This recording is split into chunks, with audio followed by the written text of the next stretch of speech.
రాస్తాడు. Next one పదం సూత. SOOTH కూడా రాసుకోండి మీ ఇష్టం. సూత మీడియేటర్, మధ్యవర్తి.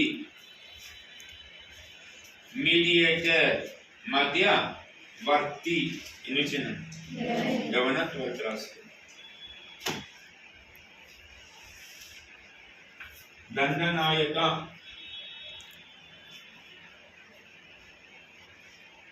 దండనాయక సోల్జర్, సైనికుడు అని రాసుకో. ఇప్పుడు పైన మొత్తం ఎన్ని రాస్తారు కదా, మొత్తం 12 రాస్తారు కదా. ఇప్పుడు 4 గుర్తుపెట్టుకొని చెప్పి 4 2 చెప్పాను. ఏది దండపత్రి ఒకటి, ఇంకోటి ఉంటుంది స్పై ఉంటుంది చూడండి.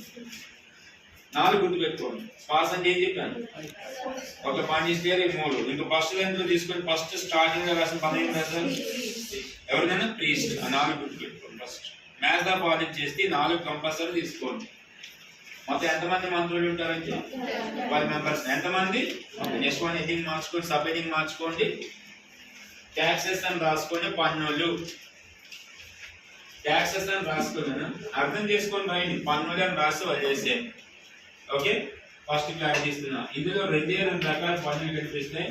ఒక ట్యాక్స్ పేరు బలి, ట్యాక్స్ పేరు ఏం పేరు బలి. రెండో ట్యాక్స్ పేరు ఏమో 6 వచ్చేసరికి బాగా.